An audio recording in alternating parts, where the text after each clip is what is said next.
Osibyotano omulungi ali ku Star TV tuguse n'amawulire gaffe amasunsule ng'ogakutuusaako nze. Tutandise n'eggulire ery'ebibiina by'ebyobufuzi ebitali bimu nga bino bitandise okwenyweza nga byetegekera okulonda okubindabinda okwabona okwa 2026. Ekibiina ekya Democratic Party mu disitulikiti y'e Buikwe nakyo kironze olukiiko oluggya olugenda okulemberamu okulonda abakulembeze b'ekibiina. Ng'eggwanga lyetegekera okulonda kwa bonna omwaka 2026, ebibiina by'ebyobufuzi bigenda mu maaso n'okutuula obufofufu okulaba engeri gye biyinza okwezza obuyinza mu bifo byonna ebirondebwa. Mu nteekateeka eno, ekibiina ki Democratic Party mu disitulikiti y'e Buikwe kironze olukiiko olugenda okukulembera ekibiina, ng'omukolo guno guyindidde ku Buikwe Town Council. Omubaka wa Mukono South mu lukiiko olukulu nga Fred Kayondo nga yakulembeddemu okulonda kuno asinzidde wano n'asomooza bannakibiina okukomya okwekubagiza olw'abo abayabulira ekibiina. Ekizibu si baagenda, ekirungi nti gwe wasigala. Kakati essira njagala nteeka ku gwe yasigala. DP ekyasobolera ddala okukola obulungi, era mwenna abali wano mukyasobolera ddala okuwangula ebifo byammwe senga mwejjeemu embeera y'okukungubaga, embeera y'okwemaluma anti munnaffe bagenze. Mu mbeera y'emu Kayondo akinoganyiza nti Democratic Party ku luno singa bannakibiina bakomye okwerumaaluma n'okukungubaga bakuwangula ebifo byonna ebirondebwa. Omugazi bamulabira mu kiseera kya kusoomoozebwa. Nze ntera okugamba bannange,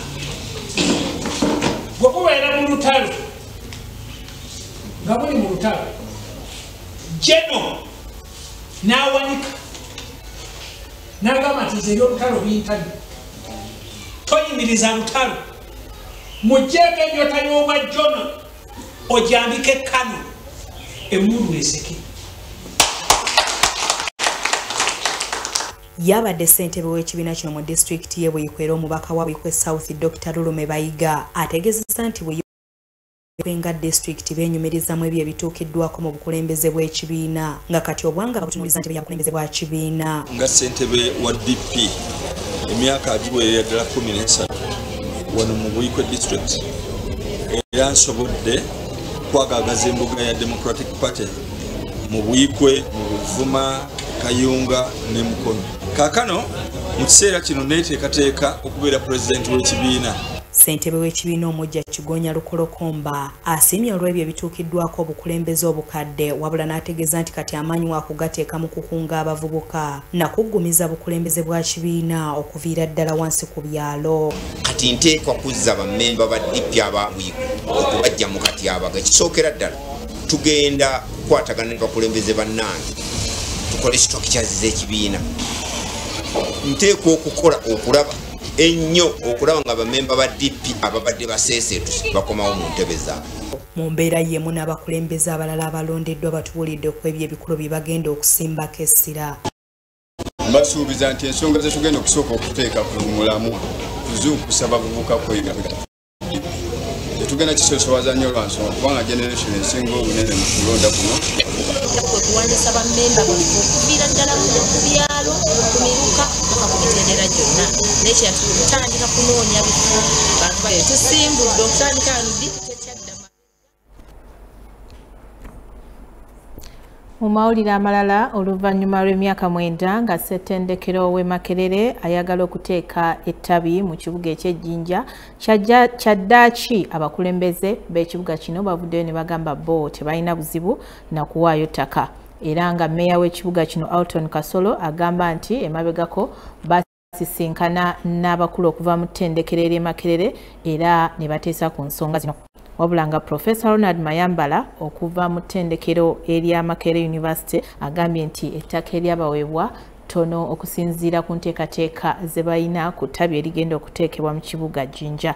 Era nga Town Clerk w'ekibuga Jinja, Edward Ranga, agamba nti wadde nga beeteefuteefu okuwaayo ettaka ery'ettendekero lya Makerere, wabula waliyo emitendera egirina okuyitwamu okulaba nga batandika enteekateeka eno. We are hoping that this campus should be able to host inter-university games. So how many football pitches? A football pitch, one is an acre. A standard road is how many meters? Sort of 15, just a road. If we are planning that these students are going to be graduating from Budondo, we are not going to be taking them to Kampala. Makerere University, because we need to agree on the terms. It is not just picking the land and go. We need to know what will the city council benefit from this, the community, and what have you. Because we want Makerere University to come here to serve all of us. So, Mr. Speaker and the entire House, as executive, when we were approached, we didn't have an objection. And of course, to take that final decision, we must come to the public. And the public is the House of Council. Which is at the beginning of the procedure for giving away government land. There are steps that we shall follow. Yes. So technically, the only reservation on giving away all the land to which we may not have an objection, it is the hospital, that is Budondo Health Center 4.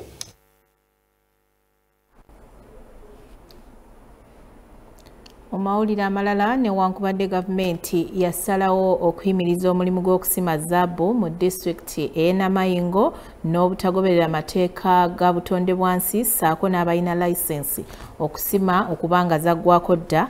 Mu kunoonyereza kwe tukoze kulaga nti ebirombe ebisinga bigenda mu maaso okukola wakati mu kwekwekwa. Kenya, Rwanda, Tanzania ne South Sudan gemonga mu East Africa agalina ekyobugagga eky'omuttaka ekya zaabu. Mu Uganda ebitundu okuli Mubende, Buhweju, Karamojja ne Namayingo mwe musangibwa ekyobugagga kino. Newankubadde bangi bakozeeko mu birombe bino, so nga abalala bali mu kwesunga kukola. Abavunaanyizibwa ku butonde bw'ensi bagamba bakola omulimu gw'okusima zaabu tebagoberera mateeka, ekintu ekiza kiwaliza gavumenti okuggala ebimu ku birombe. Tukolera mu kutya wendo je oyikeyo otoleyo awoti amino loje dakwagana nokusobola yakaine bwenga okusoka gwali mulimo mulungi yabunjiramu era mukubbe fabanje kwakagulira tukali muku kubuna fobo esente tuzirabulu processing tujikola amino yenda ofune license kibishi waba ngozira kusobozi nekino okutizimba ko tukolo byewe wanserera waba ngozira kusobozi waliwo abagenda ne beola zero amanyinda agenda kuteeka maafu agenda komekereza nga lone gyeyeola ng'asuubira okufuna tafunyemu ate egendeddemu katasigadde mu mabanja. Mu mwezi gw'Okumi 2024 gavumenti yaggala ekirombe ku kyalo Mpano mu disitulikiti y'e Namayingo nga kino kimu ku ebyo ebizze biggalibwa mu disitulikiti eno. Atwala obutonde mu disitulikiti y'e Namayingo Busagwa Alex agamba mu kiseera kino abasima zaabu mu disitulikiti eno bakikola mu bumenyi bw'amateeka anti gavumenti ebirombe byonna tebiteekako envumbo olw'obutagobera amateeka so nga n'ebyalina layisensi ezibikiriza okukola nazo zaggwako. These licenses that we have in this district have expired, and I think we call upon the Minister of Energy to give us information that we can now rely on when dealing with these license holders, because as we talk now, majority of these licenses are expired. So I don't know whether they are working with us illegally or they are working illegally. We are not yet in the know of how to deal with this company. Wano Busagwa asabye gavumenti okubeera Matule akozesebwa okunoonya zaabu gwagamba nti ayonoona obutonde bw'ensi. Encouraging government, now that we have a law that prohibits the use of mercury, let government now ensure that all points where mercury is passing to enter into this country should be checked. Because I don't think whether Uganda manufactures mercury. Mercury must be coming from elsewhere. But the question is, how does it come into the country? waliwo n'abasengejera zaabu ono mu ntobazi ekintu Alex Busagwa kyavumiridde ng'agamba nti kiviiriddeko okudibaga obutonde bw'ensi. The fact that the type of mining methods that we use in Mayingo are to do with the mercury, use of mercury. Some of these tailings from these activities of gold mining, artisanal mining, are washed into the lake. And you realize that the aquatic life is going to be polluted. So many of us enjoy fish, which is now polluted with mercury, and so many other things in the waters. Oluvannyuma lw'okufuna amawulire nga buli kirombe kya zaabu mu disitulikiti y'e Mayingo bwe kyaggalibwa, twagadde okumanya mu kiseera kino embeera ki eri mu kitundu. Tutuuseeko ku byalo okuli Nakudi, Budde, Nagudi, Nsango, Bulamba, Mpano ne Bukooli. Ng'eno ebirombe bya zaabu gye byali, wabula kitwewunyisizza bwe tusiŋŋaanye ng'ebirombe ebiwerako mu maaso n'okukakkalabya. Olw'ebyokwerinda bano tebatukkiriza kubeerako kifaananyi kye tukwata era bye tusobodde okufuna tubibbiridde bubbirizi. Omubaka Pulezidenti mu disitulikiti eno Kwesiga Eva ategeezezza nga gavumenti bwe yawalirizibwa okuggala ebirombe bino olw'ebizibu ebingi ebyali byetobese mu mulimu guno omwali n'abantu okufiiramu awamu n'okusasika kw'amaka. Nti abaana balekera okuba mu kiina okujyayo kubanga sirayagana nti abantu bafiirayo. Somebody was telling me nti batambula munsi wansi awo kilometers inside. So they die, and we can't know. But nze kikulu ekingema school dropout. Ab'obuyinza mu disitulikiti eno era balina obweraliikirivu oluvannyuma lw'abaana okusuulawo emisomo ne beesogga ebirombe bya zaabu. One, abaana badde mu kusoma. Abaana b'obunanjo bajja mu gundi. Eri abaserikale baffe eti batuyambye.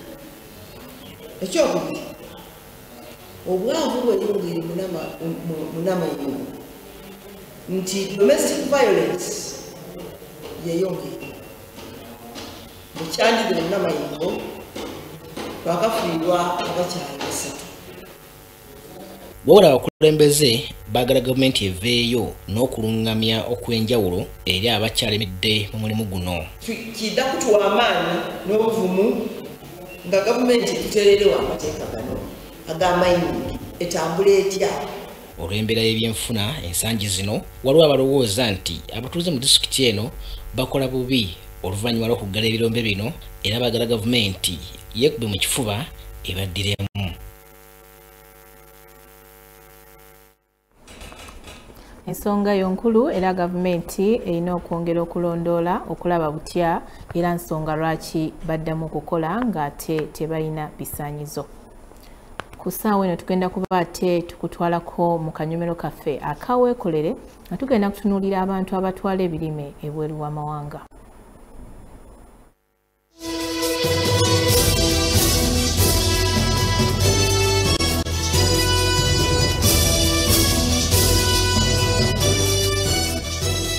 Tukwebaza okutambula naffe mu kanyomero kaffe kano weekolere era n'okwekuumira ku Star TV emunyenye eggwanga. Olunaku olwaleero Mwami Katongole agenda kuba tubuulira ku sorting oba okusunsula mu byamaguzi bye batwala ebweru.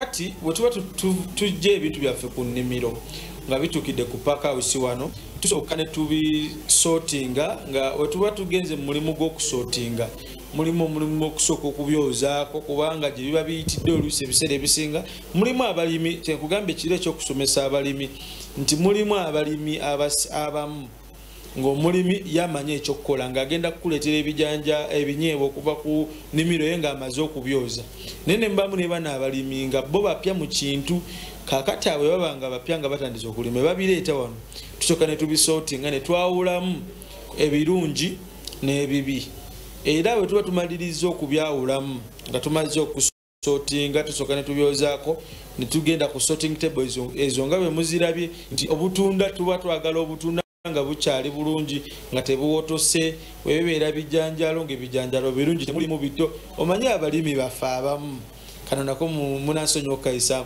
asobola okulima lwakuba nti ali mu bwetaavu bwa ssente asobola okulima n'ajjayo ebintu ng'akola ki najjayo ebintu bino ebimu nga tebiri redde. Mwami Katongole atugamba nti kirungi nnyo okuyigiriza abakozi engeri gye basunsula ebintu bino okwewala okutwala ebintu ebikyamu. Oyo omuntu osobola okujja n'aba teyasoma nnyo kiri awo n'omusomesa wabanga ali redde okuyiga n'omusomesa nti kati kino tetwagala binyeebwa ebito bifaananawo ebiti oba opaakinga tokola ki tobitikka. Era n'omugamba nti ovakado omuntu afaanana bw'ati wabanga ali redde okuyiga obukugu obw'enjawulo obw'ebitabo ebingi lwansonga nti olaba kati ffene oyo fedda mu kyalo ng'omuntu awulira ffene ng'ali mu mayiro n'amayiro okitegeera ffene oyo mumulabye. Ffene oyo mumulabye tewali nnyo obukugu bwetagisa ti omuntu alina kumanya nti omuntu yeetagisa okugenda okusoma obukugu bwaki okumanya ffene ayengedde awunya atya nedda alina kubeera nga ali redde okuyiga ebyo ebintu bayiga biyige biri basic. Mu export tulinamu kye twandiyise nga rejection.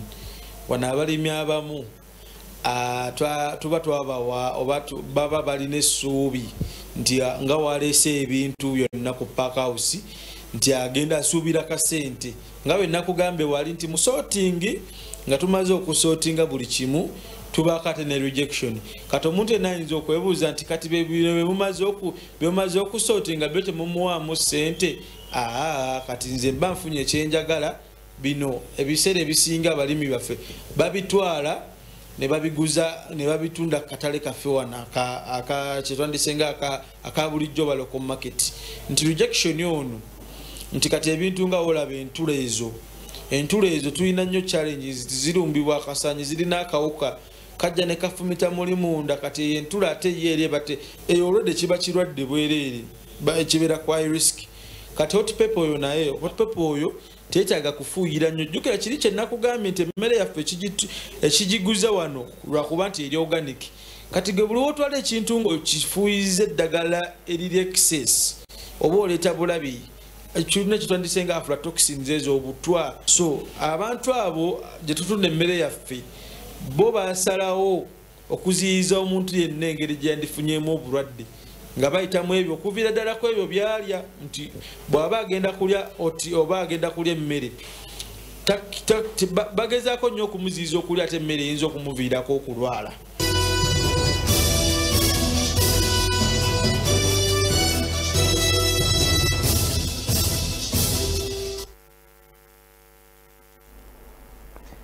Mu mawulire gaffe oluvannyuma lw'akanyomero kaffe akaweekolere okuwanduka kw'abaana abawala okuva mu masomero naddala kutendera ogwa primary ey'omusanvu disitulikiti y'e Namayengo ekinokoddeyo nga omuziziko mu nkulaakulana yaabwe mu biseera eby'omu maaso. Mu mbezi yaffe tutunuulidde ebiza biviirako omuwendo gw'abaana abawala okwongera okuwanduka mu masomero mu disitulikiti y'e Namayengo. Disitulikiti y'e Namayengo yatandikibwa mu mwaka gwa 2010 bwe yakuttwa ku disitulikiti y'e Bugiri nga yeetooloddwa disitulikiti okuli Bugiri, Busia, Mayuge era eri ku nsalo ya Uganda ne Kenya. Ebyenjigiriza mu disitulikiti eno bikyali wansi ddala bw'ogeraageranya ne disitulikiti endala mu Busoga n'ebitundu ebirala. Abe mu isomero katabuukabuuka kubaza ekyendidi wano abasaadde abasinga obungi nga nze omuyaaye twasigulwa sipudaife ku baana abato tuzira mu Nansoni tokoobona tuli ku baana bano buli lunaku nakuba nti Namayengo eno nga disitulikiti mu Busoga yona yona nenamba ndala kukuwa abaana abato amabunda Namayengo erinamba ndala mu Busoga sub-region mukama wange wuyo ali awo abasajja bekulestipu bulano baberesangasana nende sirone sideete bawumamu ensoni. Embeera eno abatunuulizi b'ensonga bagitera kubasomesa okwebulankanya ku mirimu abayizi obutajjumbira kugenda ku masomero olw'emirimu egitali gimu gamba ng'okuyiikuula ebyobugagga eby'omu ttaka nga zaabu n'omusenyu. Obuvubi so nga n'abaana abawala okuwanduka mu masomero olw'okufuna embuto ze bateyagalidde wamu n'okufumbizibwa bazadde baabwe. Mu mboozi eno obwanga tubutadde ku biviirako abaana naddala abawala okuwanduka mu masomero nga sireetereddwa kwabo ababeera bali tendera gwa primary. Newankubadde gavumenti ekola kyonna ekisoboka okulaba nga abaana bonna beenyumiriza mu ddembe eribaweebwa ssemateeka w'eggwanga owa 1995 agendereddemu okulanga buli muyizi afuna obuyigirize obwetaagisa bangi naddala abaana abawala balemererwa era kusomoza kwa maanyi mu disitulikiti y'e Namayingo. Mu lusoma lw'omwaka guno 2025 abayizi 11,254 be beewandiisa ku mutendera gwa primary mu disitulikiti y'e Namayingo, nga ku bano 56,963 baana bawala so nga 5,15,991 balenzi. Omuwendo guno gulaga nti mungi bw'ogeraganya n'abayizi abeewandiisa mu mwaka gwa 2024 anti omugatte bali 10,254 nga ku bana abawala bali 49,693 olwo abalenzi 53,261. Bannabyanjigiriza bagamba mu mwaka gw'ebyensoma we gunaatuukira okufundikirwa omuwendo gw'abaana abawala gwandiba nga gwesaze kumpi ebitundu 2 ku buli 100. Embeera eno eteeka ku mbeera abaana abawala bano gye bayitamu omuli okutindiga engendo empanvu okutuuka ku masomero, obutabeera na byetaago by'amasomero olw'embeera y'abazadde, obutabeera na bikozesebwa singa abeera bagenze mu nsonga z'ekikyala, abazadde abamu okubafumbiza nga tebanneetuuka wamu ne gassedduvutto agabeera gabalindiridde. Oyenda ensi okukulaakulana tereza byansoma. If you want to transform this nation, transform education. If you want to kill this nation, deform education. Abakulembeze batulaze eno kusomozebwa okw'ebidongo ebisusse mu disitulikiti nga biremeseza abaana abawala okugenda mu masomero okusoma okukakkana nga bafundikira bafuuse banneekolera jjange. Avunaanyizibwa ku by'okulondoola amasomero mu disitulikiti eno Timothy Maloba kafe gwe baliko mu kiseera kino kwe kulaba nga bakwatagana n'abakulu ab'amasomero, abasomesa, abazadde, bannabyanjigiriza awamu ne bannamawulire okulanga babunyisa enjiri eyoleka ebirungi ebiri mu kusomesa omwana naddala omuwala. Begano tutesiza lano twakoba luti buli mwana mitwalena nkinko byenkindi kuvuma nga iwe obusubala ojja kuba ojja ebyo byakubanja badawo obulyesende sitemwe nenda okubakobera abazaire abataka nga toyenda kukuyiba sente ojja kufa koli masikini. Maloba n'ategeeza nga gavumenti ya kuno bwekwataganye n'eggwanga lya Iceland okulaba ng'ekizibu ky'okutindiga engendo empanvu nga bagenda ku masomero nga kinogerwa eddagala, era bwe twogerera amasomero 6 gamaze okuzimbibwa mu magombola ag'enjawulo n'okusingira ddala ku myalo. Me, I see that the rate is reducing because this year we are still registering, but I see the number of girls, it is increasing. This is done through sensitizing these parents during the gender parents meeting. I'm given a chance to talk to them about the education of a girl child, and they are also putting in, they are encouraging them to come to school. We have gone ahead to invite parents and parent leaders. We started with the school management committees, the PTA executives, and called them at the district level to sensitize them over what is taking place, what is about teenage pregnancy and how it is brought about in our district. We have enumerated all those factors that lead to teenage pregnancy. And talk to the parents, tell them the dangers of school dropouts that made them to pick the interest of keeping our learners to start school. With the effort of Iceland's support, that was supposedly at least with the girl child, by taking our teachers for workshop, teach them on how to make sanitary pads for the learners. The now child is at school is able to have the requirements without being disabled. Government ya Iceland eriko n'omukulu gwa radio gwewadde district Namayingo okulaba nga amawulire agakwata ku byenjigiriza gongera okusaasanyizibwa mu batuuze n'abakwatibwako. Able to bring up our children in our studios, most especially on Saturday, we have a program which is called The Children's Voice every Saturday from 9 to 10. In this program, we have been able to call upon all the schools and those school-going children to come and discuss, and then also inform the others about the importance of education. Parent-wise, we also have a program called Gunjuro Mwana. In this program, also parents have been able to be sensitized, and even those ones who have been able to come have been able to sensitize others on the importance of girl child education. Tutegezeddwa nga bwe baliwo n'ebitongole bannakyewa ebivuddeyo okukwasiza awamu ne disitulikiti Namayingo okulaba nga abaana abawala bano bafuna ebikozesebwa singa abeera bagenze mu nsonga z'ekikyala.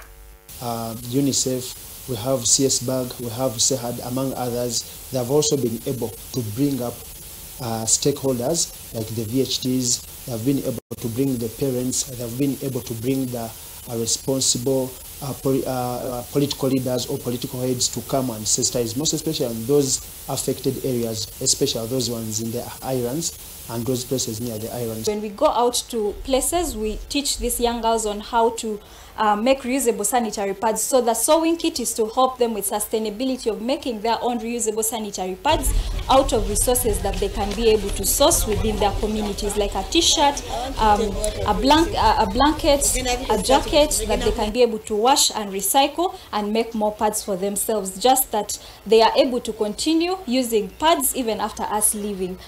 Mu mbeera y'emu okuwanyisa ekizibu ky'obwavu obufumbekedde mu batuuze bakubiriziddwa obutalekerera nteekateeka za gavumenti ez'okwekulaakulanya omuli Parish Development Model, emyoga, GLOW, UWEP n'endala. Ng'abakulembeze, abazadde, bannakyewa n'abayizi bwe basala entotto okulaba nga ebibasoomooza bino binogerwa eddagala, gavumenti nayo erina eddimu ly'okuteekako ettoffaali ng'eyongera ku muwendo gw'abasomesa mu masomero ga gavumenti, okwongera ku bikozesebwa mu masomero wamu n'okwongera ku bizimbe abayizi mu bagenda okusomera. Sando Martin bino byonna yabikuŋŋaanyiriza. Webale nnyo munnaffe n'egguliro eryo, era we tugenda okusinziira okukomekereza amasunsule olunaku olwaleero. Ogakutuusaako mbadde Shabiba Kivumbi kuwagaliza ekyemisana ekirungi. Siba bulungi, weraba.